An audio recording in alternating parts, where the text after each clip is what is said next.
Hey everybody, welcome to Impact Theory. You are here, my friends, because you believe that human potential is nearly limitless, but you know that having potential is not the same as actually doing something with it.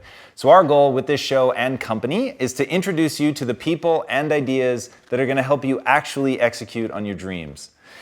All right, today's guest is one of the most widely recognized names in modern neuroscience, and his unique approach to his work and life continued to bankrupt my ability to explain him. But let me try. He's the writer and presenter of the amazing international PBS series, The Brain, and he's published multiple best-selling books and over 100 academic articles for prestigious journals such as Science and Nature. His work is utterly captivating because his infectious enthusiasm makes it really clear that he's filled with wonder by the things that he doesn't understand. He's not a guy that uses science to blind people who delight in life's mysteries. Instead, he uses science to become fluent in the language of nature.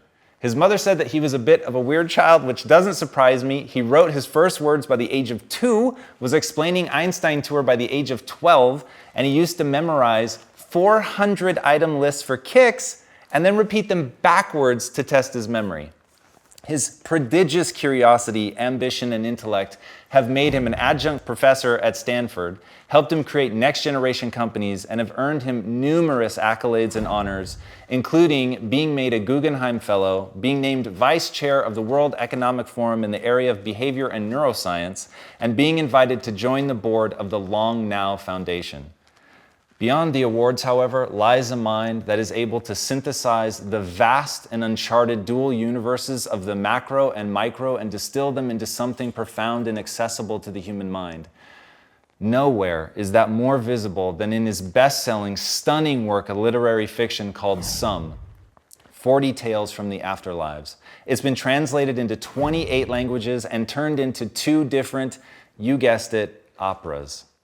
The ideas he explores in the book make apparent a truly beautiful mind, so please help me in welcoming the man whose work has been said to have the unaccountable, jaw-dropping quality of genius, the internationally best-selling author of Incognito, The Secret Lives of the Brain, and The Brain, The Story of You, Dr. David Eagleman.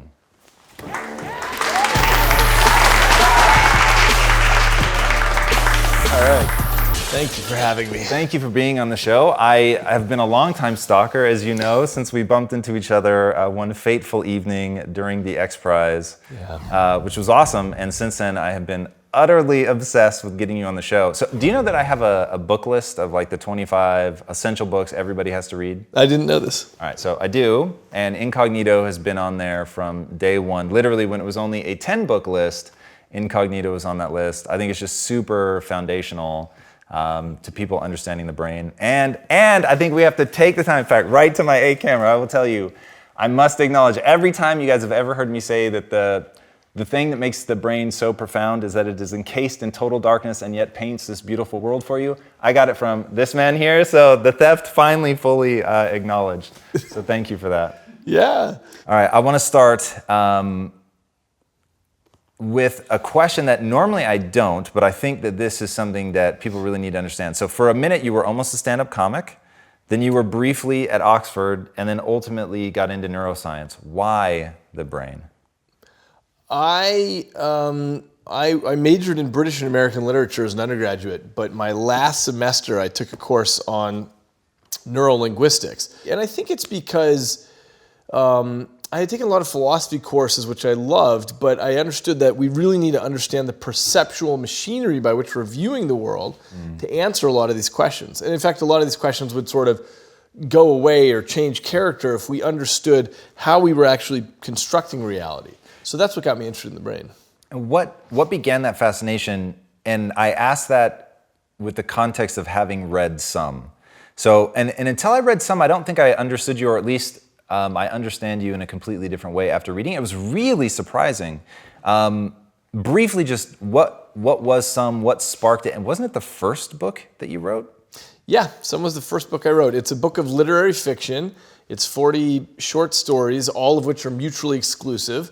And I was already well into my science career when I wrote that, and I feel like it's just a way of using literature to get at the same sorts of questions that science are trying to get at, that science is trying to get at. It's just a way of exploring the world. What's interesting is that they use slightly different techniques. So, science, we've got reproducibility and double-blind studies and so on. But literature, you get to ask all the questions where science runs up against its borders, where it sort of runs out of its capacity to ask the question. Then you can ask those in writing. So that's what Some was about. And give a couple examples of the types of stories that you tell in that, because they are utterly fascinating. Oh, thank you. I'm just asking questions like, what if the universe expands and then when it contracts, the arrow of time reverses? What would it be like to live our lives in reverse? What would happen if your life was chunked up so that you lived all of your experiences that shared a quality grouped together? So, you spend 21 days driving the street in front of your house and 30 hours of pain and 56 days sitting on the toilet flipping through magazines. And so, what if you had to do all these experiences grouped together like that? These are all just ways of exploring our life as we know it by just changing the angle on it a little bit. So it's 40 stories. And I think the experience, you tell me, but the experience that I intended for the readers is to stretch out mentally in directions that maybe they'd never considered before.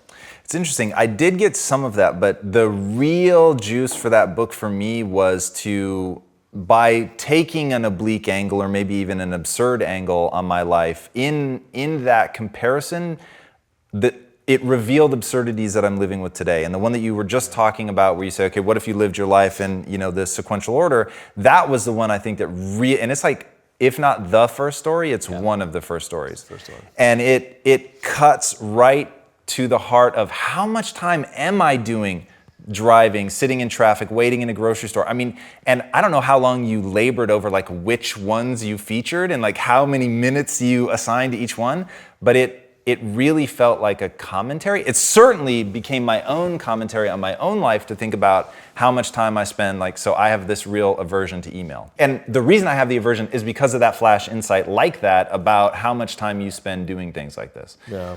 So it was really, really interesting. Yeah. There's one thing I have to deal with, which I didn't expect to, but there's some misinterpretation about the title. Sometimes someone sees the title, they see 40 Tales from the Afterlives, and they think, oh, he's become religious or something, but it's not that at all.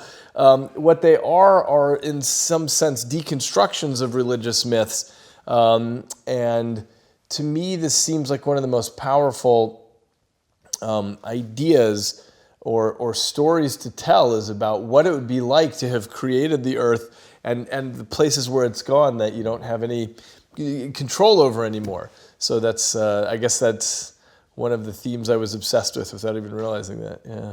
Is it intentional for you that the more you learn, that the more expansive you become more open-minded, or so it would seem from the outside? Is that intentional? I don't know if it's intentional, but it is definitely what happens. It's this has always been my opinion about science, at least since I've been in it for decades now, is this issue of how science is really an understanding of the vastness of our ignorance. And so as we move forward, we figure out lots of little things, which is terrific, but essentially it opens up new folds in the possibility space where we realize all the things that we don't know, and every answer leads to so many more questions. And so it seemed, I don't know, when you're a kid and you're flipping through science books, it seems like, oh, everything's already known.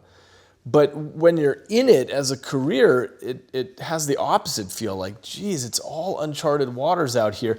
And obviously we write science textbooks and so on, sort of summarizing what we know and unfortunately giving the message to the next generation that it's all known. So, part of my goal has been really expressing the vastness of our ignorance. I mean, very basic things like, how does consciousness arise? Why does it feel like something to be alive when the brain is, as far as we can tell, put together out of physical pieces and parts? You have an enormous number of neurons, like 86 billion of them, but it's still physical stuff. It's only 3 pounds. We've got the problem cornered. And so, the question is, if I make a very fancy computer program I can make it super fancy, but it's not going to feel like something. It's not going to feel the pain of pain or experience the redness of red. Like it can detect wavelengths and say, oh, that is 560 nanometer wavelength, but it's not going to experience red or the smell of cinnamon or the taste of feta cheese or something like that. And so that's the heart of the most fundamental question sitting right in the middle of neuroscience is, why does it feel like something as opposed to just being a robotic system of cells that are moving around? We don't know the answer to that. We don't even know what a theory would look like. That's the position we're in. And of course, it's like this in all, in physics, what is going on with dark matter and dark energy and so on. We're faced with such massive questions, and this is why it is exciting to be in science as opposed to the idea of, well, we've pretty much got it all figured out. Yeah, I love that about your approach, and that's why I was simultaneously surprised and not at all surprised to see that you'd written a work of literary fiction, which, by the way, I tracked down because you made an obscure comment in one of your interviews about how fiction was your first love. Yeah. And I was like, huh? So then just through like climbing around that world, saw that, read it, and I literally just paused my research and read the book straight through. And was like, wow. So the line in the intro about you synthesizing the macro and the micro, so you talk really, really cool about that. And you talk about it you also talk about it in some of your scientific lectures, that it's so hard to conceive of things so grand as the universe, and it's so hard to conceive of things so microscopic as existing at the molecular or atomic level, because we're not on that same scale. So how do we grapple with that stuff and bring it down? And the reason I wanted to really belabor the point of some was just that in all of that exploration, and the thing that I think has really set you apart from the rest of the world of science is it seems to be expanding your Umwelt. Yeah. It's expanding your vision of what the world is and what it could be. The more you know obviously links to a realization that there's something even bigger that you don't know. But if you would, share the story of what's going on with the Hubble, the deep space exploration that they're doing, and how it frames things for you. Oh, yeah, that was some years ago. The Hubble telescope did what's called the deep field observation, where they took a little patch of sky, about a thumbnail size of sky. And that looked completely blank, right? Yeah, exactly. They picked a dark spot in the sky, and they trained the Hubble Space Telescope on that spot, and they collected photons coming in for, I'm forgetting how long now, but for some period of time, maybe it was 20 days or something. They collected a bunch of photons. And when they developed the shot that they had, what they discovered were there were thousands of galaxies in that little spot there. And of course, this is true of any spot, any direction that you take anywhere. Galaxy has like 100 billion stars, any number of which might have planets rotating around it. Any number of those might have, be in the Goldilocks zone, so it's not too hot, not too cold, and have some form of life on it. And just the fact, to me, that was so revelatory. It was so mind-blowing to think that in any spot there's that much action going on. And of course, that's just at the limits of what we can see now, but at every moment in time, there's sort of a limit to how far we can see, and there's stuff even beyond that. I mean, physically, just in terms of looking at galaxies. So anyway, what we're facing is this weird moment in time when we as a society are smart enough to think about the size of the cosmos and the probability that there exist other life forms. Who the heck knows what they'll be? Like, we're DNA based, but is that the only way to go? Might there be completely different ways to construct life, to construct language, to construct societies? So we're in this weird place where we know that there must exist life elsewhere, and yet we've had no contact with anybody right now. So we're still sitting here all alone, just waiting for something to happen. It's an amazing time. Yeah, very fascinating, and to bring it all back together for people from a contextual standpoint, I saw an interview that you did with, he's a guru of some kind, mystic, and Sadhguru. Sadhguru? S-A-D, Sadhguru. Sadhguru. So that was, what I love about that, and this will tie everything up in a bow, why I've started with some, and why I want to know why you want to do this, and the notion of being lost in the wonder of what we don't understand. So we're living in a world today, for me, where people are trying to, whether it's business, they're trying to become an expert, whether it's in science, they're trying to nail everything down and know exactly what is true and what is false. There's a narrowing of scope. And as somebody who won, and I will debate this later, I want to live forever. Did you ever read Einstein's Dreams? I did, yeah. Okay, so we'll talk about that in a minute. I want to live forever, and so the thing that scares me is my beliefs calcifying into dogma, that my world will begin to collapse in on myself as I believe that I'm an expert, I know something, and we'll get lost in that and won't be open to new ideas. You've talked about how Crick, one of your mentors, would that be fair to say? Yep. Even up until the day that he died, was always looking for things that disproved the things that he knew rather than confirmatory evidence, which I think is really brilliant. But when I saw you in that interview with Sadhguru, who's a mystic, by the way. You have to imagine this guy. He's like covered in robes, head to toe, like the big beard. He looks like he stepped off the pages of a cartoon. Right? I mean, he looks like a caricature, right? And you approached him with such authentic interest in like his position. And I was like, okay, I know you as a scientist, a guy, deep logic, really trying to understand where the brain is going and actually trying to push like the limits of our sensory perception. And, we'll get to that. But that you were able to approach him actually interested in hearing his answer. You weren't combative. Where does that come from? I mean, it just comes from a position of feeling like I really don't know anything. I just... I'm just trying to figure it out. I mean, this is the weird part. You're born. You don't remember where you were before you were born. I mean, you just have this sense of you've always been here. In other words, you don't have a sense of like, oh yeah, this is when I started. You've just sort of always been here. And then you're going to die someday, or maybe you won't, but we might die someday. And then presumably, then that's just over. But everything about our existence is so weird. I find it amazing and cool. So, that's where that comes from, is not pretending that we've got the answer. It's funny because I see that there are two fronts in science that are going on in terms of public communication of science. And one of them is sort of this front that the neo-atheists have taken, which is trying to tell people the ways in which they're wrong in the way they're thinking. And there's some importance to that because there are lots of ideas that we can address scientifically and actually rule things out of the possibility space. So that's really important. I'm sort of on the other front though, which is, I'm just not that interested in telling people all the ways they're wrong. I'm just interested in figuring out the new structure of the possibility space. So where new folds are opening up. And this is all, to my mind, this is all predicated on science. This is the scientific mindset is saying, all right, we've got a wide table. We can fit a lot of hypotheses on here. Let's try to figure out the next step and the next step, instead of imagining that we've got it all figured out.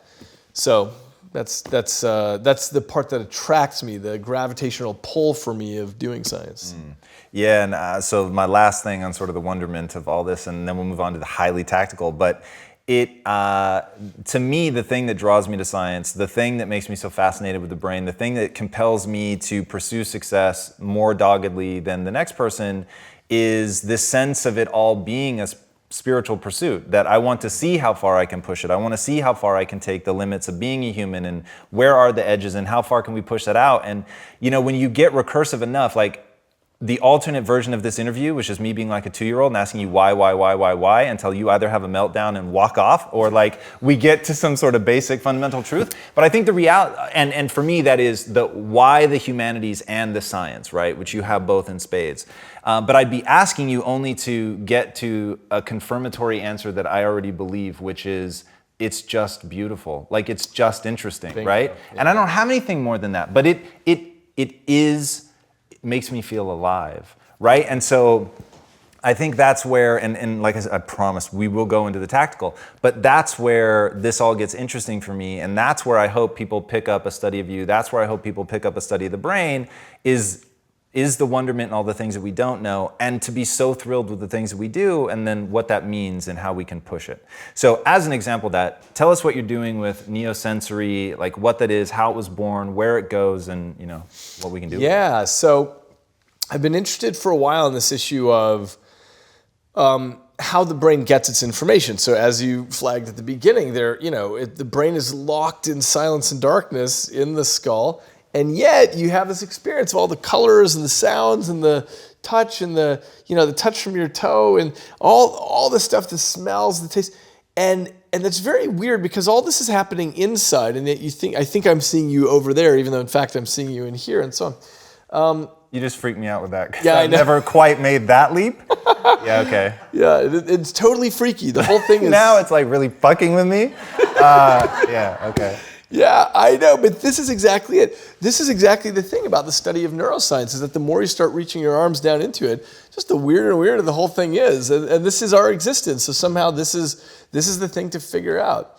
But what I got interested in was, how does the brain get information in there? So you've got all these senses, like your eyes and ears and nose and fingertips and so on. And I'll just speed up to say the conclusion that I came to after looking at this problem for years is, I think that these are all just peripheral plug-and-play detectors, and they're useful. So for example, the range of light that we see with our eyes, that has everything to do with the big ball of fire in the sky, and the way that electromagnetic radiation bounces off things and whatever. It turns out that this little strip of visible light is the most useful, the most information relevant for us to see. So we've developed eyes to see in that range. Hearing, touch, smell, these things are useful for our survival, so we've got these things.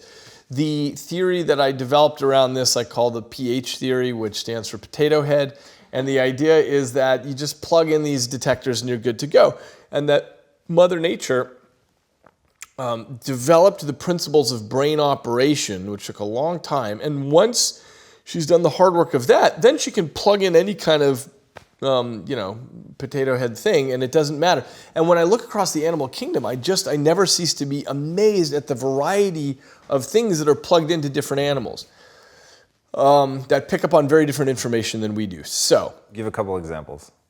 Snakes have heat pits, or the black ghost knifefish has electroreceptors, so it can pick up on electrical signals. A lot of birds and animals and insects have magnetite, so they can pick up on the magnetic field of the earth and so on. And these are all just different input things where they can take in information that we're not taking in, and they can do something useful with that. So I got interested in this question of, well, if the brain is just a general purpose computing device and you can stick in any kind of information you want, could you feed a different kind of information stream to our brain? So what if you fed real-time data from the internet, for example?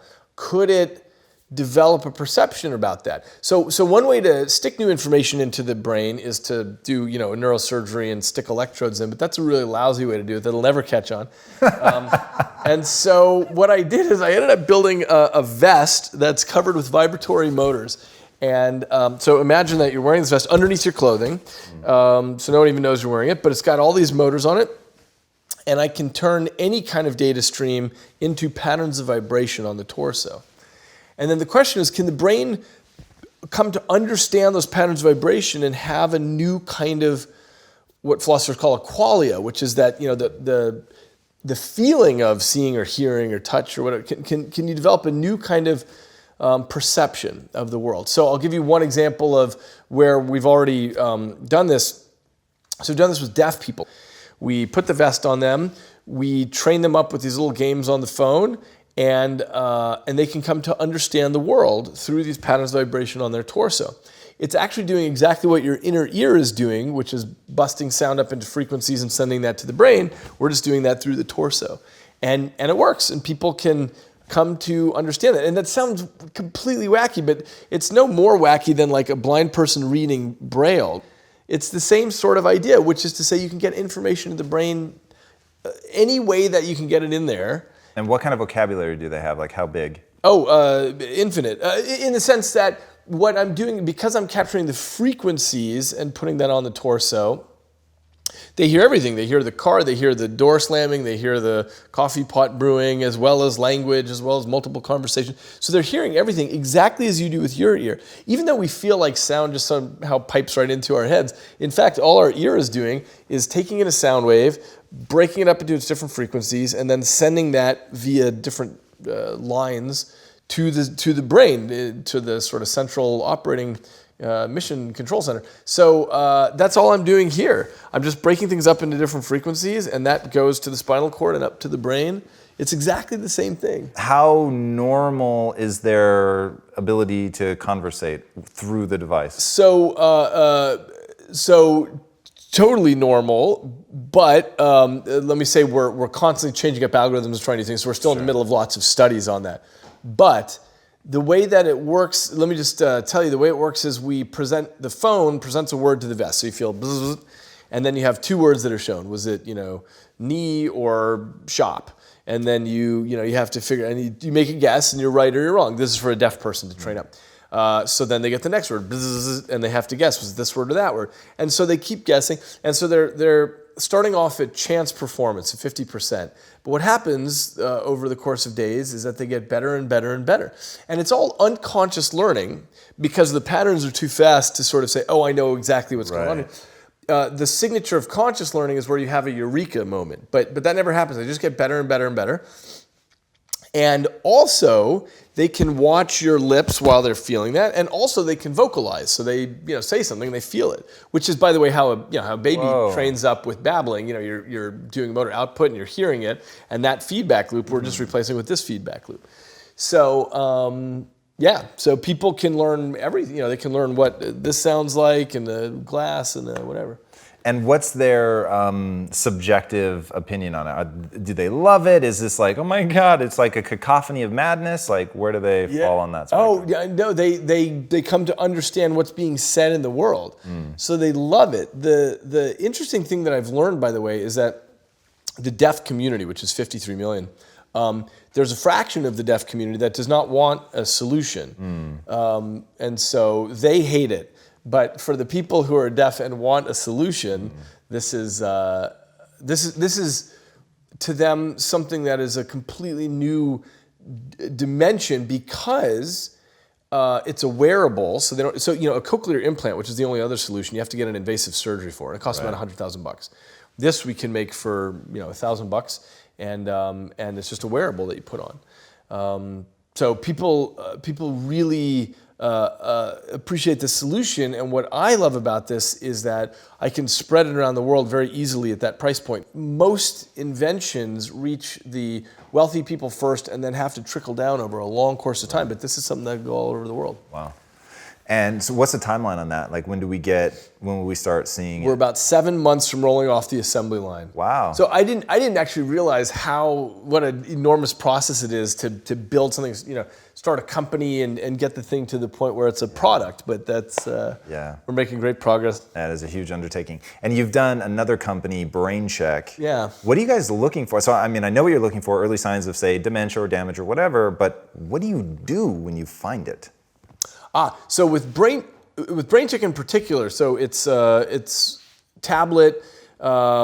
It's a tablet game essentially, where in 5 minutes you take these little games and we figure out 14 different measures of what's happening under the hood. Reaction time, perception, cognition, decision making. We can understand a lot about what's happening. We can get a cognitive snapshot in this short time. And it turns out that's so simple an idea, but that's something that hasn't existed. So in the medical landscape, we get our blood pressure tested, we get all kinds of things tested, but what's happening under the hood, we never get tested. Like, how are you doing cognitively? And, people can do this at home. So what we're doing now is we're setting things up with hospital systems and providers so that they give the app to all their patients so that at home, every 2 months you get dinged that it's time to take your brain check. The hospital doesn't have to do any extra work. And for the patient, they're getting this continuance of care where they're getting to see how they're doing cognitively. So you can track through time what's going on with somebody, and that way we can see when somebody's turning the corner into, for example, mild cognitive impairment, which is the stage before dementia. And the reason that matters is because when people are cognitively impaired a bit, that's when all the pharmaceutical treatments can actually do something. Once they're fully demented, there's no help or hope. And the problem, I've seen this 100 times, people start getting dementia but they don't visit a neurologist until it's far too late because they have 100 ways of denying it. They say, it's been a tough year, it's been whatever, I'm not getting enough sleep, and so on. They deny it until it's too late. Right. So that's the idea there. So as far as what can be done about it, the answer is this is what navigates your medical care so that you know which way to go.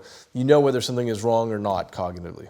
And are there any things that somebody with normal cognitive function can do to elevate? Like, how do we start pushing the mind a bit? Yeah. I want to do some cool stuff. The general story about that is that it's about seeking novelty, because with the brain, it very quickly gets into, when you're repeating something, the brain puts less and less effort into it. And you're not forming new connections and so on. But when people push themselves to do novel things all the time, that forces new connectivity. And so the best thing that people can do, we don't really have to worry about it at our age, but once we get to a certain point, and when you get to 200, the thing you have to worry about at some point is the issue of your world shrinking and doing the same little things and not sort of expanding and seeking new things. So, isn't there a name for this? Like the default when you go into autopilot? I talk about this as the unconscious brain, which is which is essentially almost everything that you do. So everything about the way we shift on the seat as our blood needs it, and we and talking and so on. This is all generated unconsciously. But when you enter into a completely novel situation where you really don't know what you're doing, that's when the conscious mind has to sort of be a part of what's going on. And that's when you form new connections and make new pathways. So that, it turns out, is, this is a very general statement, but that is the most important thing for people as they get older, is to seek new experiences. And that's the thing that often doesn't happen, especially when somebody has retired. So my whole belief about the meaning of life, it's not the exact right word, but is to find out how many skills I can acquire that have utility, then put that utility to the test in service of something bigger than myself. So that's like my mission in life, right? So what are things that I should understand about the brain that would allow me to acquire more skills, acquire them faster, put them to use more effectively? Like, what are either realizations about the brain or training techniques that I should know about? A big part of this has to do with the fact that we live our lives mostly on autopilot unless we put a lot of effort into not doing that. And so...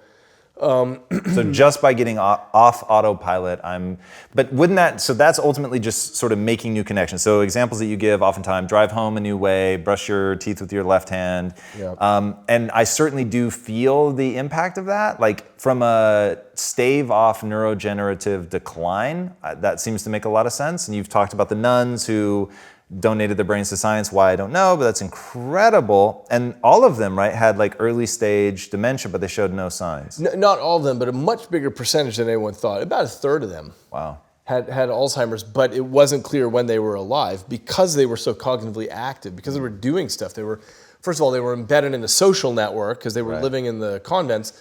And so they had responsibilities and conversations and so on. And that made it so that even though their brain was falling apart with Alzheimer's, nobody knew it. They didn't have the cognitive effects there. And is this at the center of your upcoming book, Livewired? Yeah, it's the theme of that book is that you can't really think about the brain as hardware, and you can't think about it as software. It's this weird other thing that I call liveware, which is that it's constantly reconfiguring its own circuitry. So everything that you learn, every little thing changes the pattern of circuitry in your brain. So when you first learned that my name was David, that's underpinned by a physical change in the structure of your brain, which is wild. That's crazy. Every single thing that you learned. I have another question, which is, do you have, so Joseph Campbell said you want to change the world, change the metaphor.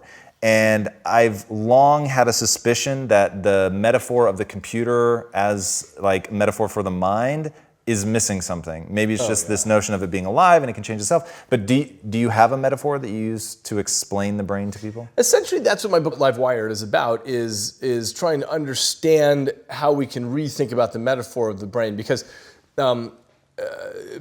we've understood for a while now that a computer is a really terrible metaphor for the brain, and unfortunately, it's pretty embedded in the way that the culture thinks about the brain. And even among neuroscientists, they'll talk about, okay, well, how do you store a memory and how do you retrieve a memory? And they're thinking about it the way a computer does, but of course, that's nothing the way that we store memories. What's special about our brain is that it takes in lots of information, and then there's lots of stuff happening under the hood where we're bending and breaking and blending the information that we've taken in, and we're using that to constantly generate new things. And so this would make a terrible computer in the sense that, when I put something in my computer, I want exactly those zeros and ones back out. And that's not what the human brain's doing. So this is actually my next book. It's called The Runaway Species. About how we manipulate our own memories? Exactly right. It's about this question of what is unique about the human species in that, why have we taken over the world? Why haven't squirrels launched ships to the moon, or camels invented the internet, or things like that? And this has a little bit to do with the fact that we have opposable thumbs and larynx and blah, blah, blah. But that's not the important part. The important part is the algorithms that we're running under the hood, which are just slightly different. I mean, they're not much different than the rest of the animal kingdom, but they're just different enough that as a species, we've now taken over every niche on the planet, and we've moved to the moon, and we're about to move to Mars. And we've really rocked this place. And the question is, given that our brains are so similar. Your delivery is amazing, by the way. Given that our brains are so similar to all our nearest neighbors in the animal kingdom, the question is why? What is going on differently? So I'll tell you what I think it is. So first of all, we have more of a part of the brain called the prefrontal cortex. We just have more of that than our nearest neighbors, and that allows us to come up with possibilities, to simulate what ifs, to generate possible futures and evaluate them. And so between that and the fact that our memories are constantly trying things out, and they're imperfect in a very interesting and useful way, that allows us to say, well, wait, what if I did put that in that? What would that be like? Oh, what if I did this? What if I said this to this person? And what happens is the whole civilization ratchets up such that, when you go to, bonobo chimps in the middle of the forest and you look at what they're doing, and then you come to a city, you come to LA or San Francisco or something, and you look at what's going on, it's a completely different ballgame what we're up to. And it's because of this thing of saying, well, would this work? Would this work? And most of our ideas suck, and occasionally one sticks, and it ratchets things forward a little bit as a civilization. So what is it? You said our memories are imperfect in kind of a weird and wonderful way. What is that? Imperfect in the sense that they're not at all like a digital computer. They're just they're constantly manipulating the inputs. And this, by the way, goes back to the question you asked about, what are the things to do to keep an active brain and so on. It's getting more inputs. It's because every new thing, every new idea, every new situation that you see goes into that pot and can be stirred up. And you say, oh, that new thing I saw, that's kind of like this thing. And if I put that together with that thing, here's this new idea. Here's this new thing I can. Didn't you say once that the brain is built on association? Yeah, that's right. And how's that useful? So just to explain it, the idea is that instead of things being stored like in a computer, instead I associate everything with other things that I've input or learned before. So for example, when I smell coffee, that triggers the association of what coffee will feel like on my hands, and the name of the barista at Starbucks, and the sound of a grinder, and what it'll make me feel like. All these things are in this big network of association. That's the secret of how the brain is storing everything. I think it's that everything sits in this giant network, and that's what allows us to manipulate ideas and think about, okay, well, wait, I know this is associated with it, and that's associated with that. So how do I put these all together to build something? And now let's get to the nice sticky one, free will. Yeah. So in one of the episodes of The Brain on PBS, such a cool one, I know this one really got my wife's attention, where you show the puppets playing. And one puppet's like trying to open the box, and the other puppet's like trying to help it. And then there's a third puppet, and he comes and like crushes the box down and like is mean to the other puppet. Then you give kids, babies, young babies, the opportunity to play with either the nice puppet or the mean puppet. And they choose? They choose the nice puppet. This was an experiment done by Paul Bloom at Yale, and then I recreated this experiment for the show. And what this demonstrates is that we come to the table with a lot of intuitions and instincts about things, including because we're extremely social animals, we are very good at judging right away whether, for example, this person is helpful or that person is mean, and we associate ourselves with the helpful people instead of the bullies. You know, there was this debate for many decades about nature versus nurture, but the answer, that question is dead because it's not either of those. It's right. Both of those together. Yeah, for sure. So really fast, bring it back to some. One of the stories that was my favorite was there's heaven and there's hell, and in heaven they use the same information to reward and excite that hell uses to punish and condemn, which is the knowledge that free will is non-existent. Walk people through, like, how was that great for some people and so heartbreaking for others? Well, it's just a matter of whether you believe in, whether you feel like it's too strange to imagine that we are these giant, vast creatures. I mean, think of the fact that you're made up of 30 trillion cells, and you're this huge, giant creature that's driven around by this 3-pound mission control center that's sort of controlling all this, and through these cables that come out, you know, moves it all around and so on. It's very weird to think about. Maybe that's it about what's going on. Just like you said, you were freaked out when I mentioned the thing about vision before. Right. It's really freaky to think about not having any free will, and that fundamentally we're these very complex robots. It's interesting. For me, free will, because I feel like I'm in control, it doesn't seem to matter, right? So where it might get weird is if you actually could break down like exactly what algorithm is firing that. But then even that, so let's pretend you can identify the algorithm. Here's the algorithm that makes you feel that way or do this thing. And then here's the algorithm that makes you, Tom, not care. That would get a little weird, but then it's so like recursive back to, well, there's, you know, something that's feeding into how I feel about that exact moment. So since I feel like I'm in control, it doesn't really change. Yeah, and this, by the way, is related to that same story from some, where it's this issue of, if I were to get out a whiteboard, we can't do this yet in neuroscience, but imagine that I were to say, like, here's exactly why strawberry ice cream tastes the way it does to you and why it's so delicious to you and blah, blah, blah. I could explain that and show the pathways and the genes, and it wouldn't affect your enjoyment of it at all. It wouldn't change anything about your experience of it. And so there's this funny disconnect between what we're able to do in science and what it is like to be a human. And there's this gap there in the explanatory framework. So, what would you consider success for you at the end of your career? I tell you what is really on my mind now. So I mentioned about neosensory and this vest. What I'm really interested in is this question of, can we create new senses for humans? So as a question, think about this question of, why does vision feel so different than hearing, which feels so different than touch, which feels so different than smell and taste, given that it's all the same stuff on the inside?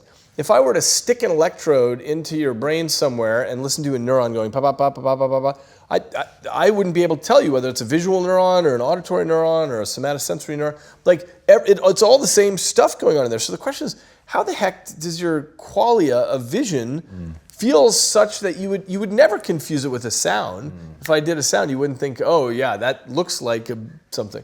So I have a hypothesis on this. It's just a hypothesis at this stage, but I think it has to do with the structure of the data coming in. So your eyes are two-dimensional sheets. Audition is a one-dimensional signal hitting your eardrums. Touch is a high multi-dimensional signal of stuff. You've got all this very different structure of these different pathways, and I think that's what makes things feel different. I think that somehow the feeling of vision or the feeling of hearing or touch or smell, these have to do with the data that's coming in.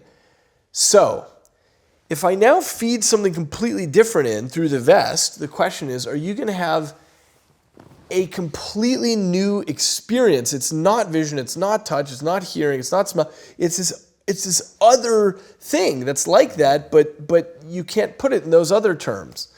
And I suspect that this is where things are going. Anyway, this is the thing that's really interesting to me is, can we create completely new senses for humans by feeding in new structures of data? That's intriguing. I can't wait to see the results of that. Do you think that your research and your deep interest in science and the brain is affecting the way that you raise your kids? I thought it would. My wife's also a neuroscientist. Talk about doubling down. I know, we totally thought that it was going to, but what's interesting is that as a parent, you're just trying to get through every day and love your kids and have them love you. And so, it's funny. We had originally thought about doing some cool experiments, but all we're trying to I so wish you had. The thing about smart kids is that they are pushing on their boundaries straight away. They're trying to figure out their own world and what they can do to separate themselves from their parents and go out and experience the world. And that's why it's tough. Because I know my older boy, if I told him do X, he's going to definitely do Y. So, yeah. But with what you know about priming, don't you think there's things that you could do to make him want to do it? Yeah, the key with being a parent actually is loving something in your child's presence. So that's if I show that I love chess, then eventually he'll come over and see that. Wow. All right, so real fast, we're running out of time, but I couldn't not ask. Walk us through what you think the brain is telling us needs to change about the legal system. Yeah, this is an area where I devote about a quarter of my time. It's called neuro law. It's about understanding the variety in people's brains and how brains are really different. And what we do as a legal system is we sort of imagine that all brains are equal. And so when people come up in front of the judge's bench and they've committed crime X, then they get sentence Y. And that seems to be something that people like in terms of fairness, but in fact it's not all that useful for running a legal system. And what we have in America is the highest incarceration rate in the world of any country. We put more of our population in jail than anybody. So my goal is to build a forward-looking legal system, instead of backwards looking that says you committed this crime, this is your punishment, forward looking that says, okay, look, this person's got schizophrenia, this person has this sociopathy, this person is tweaked out on drugs, and so on and so on and so on. And here's the way that we can route people through the system that's maximally effective for getting done what we, for helping society. This doesn't let anybody off the hook. It's not like we say, oh, it's not your fault that you did this. It's not even about that. It's just saying, here's the things that we know in neuroscience. Just as an example, I recently wrote a paper on all of the rehabilitation methods for drug use that we have and that we're developing as a field. There's so much that the legal system could do in that space rather than just say, oh, you were caught with 2 ounces of marijuana, we're going to incarcerate you. What would you say is the goal of your system? You said it's most effective. What is effective defined as? The most effective thing is instead of treating jail as a one-size-fits-all solution, we actually attend to what would be best for people who commit crimes so that they can become part of society again. And again, this doesn't mean that we're exculpating anybody, but it does mean if you take somebody with schizophrenia and you lock them up for 10 years, that's not actually helping anything. You don't cure schizophrenia that way by breaking rocks in the sun all summer. So this is seeking to understand the differences in people's brains and how we can help people. Wow. All right, so I have one final question, but first, where can these guys find you online? Eagleman.com is my main website, and for neuroscience and law, it's scilaw.org. How do you spell that? SCI, like science and law. Got it. Very cool. All right, last question. What is the impact that you want to have on the world? There are some big picture things I could say, but I'm actually going to be in this narrow space for the moment about figuring out whether we can build new senses for humans, just because I think that's going to be the thing that opens up so much, not only in terms of our ability to experience the world, to get out of the narrow viewpoint that we're in and be able to open up to other things, but it'll also teach us a lot about how the brain constructs qualia and how we have our experiences in the world. So that's my next goal. David, thank All you right, so much Tom, for great. coming on the show, man. Yeah. Awesome. Great to see you. Guys, I'm telling you this, I have had an obsession with him and the things that he's bringing to the world for a very long time because he is the most unique gateway into what it means to be a human. Somebody who is actually looking at the wet works between your brain and trying to figure out how it's doing what it's doing, why it's doing what it's doing, how we can harness it, how we can expand it. But he also understands the fundamental beauty of the human condition, and everything that he does is painted with that. And you get this, watch his talks, you get this sense that he's amped up, and it's like he was saying about when your kids see you love something. I literally wanted to say that's exactly how I've fallen in love with it, is watching you fall in love with it. So guys, it is a world that I assure you, you're gonna wanna get into and learn from. He is at the absolute cutting edge of what is happening in the world of science. And he does it in such a beautiful, warm, inviting way. He's not trying to shut people down. He's trying to show people just how much we don't know and how exciting that is. All right, guys, you know it's a weekly show, so be sure to subscribe if you haven't already. And until next time, my friends, be legendary. Take care. David, man, thank you so much. Thanks a million. That was awesome, dude. All right. Really enjoyed that. Really enjoyed that. Hey everybody, thanks so much for joining us for another episode of Impact Theory.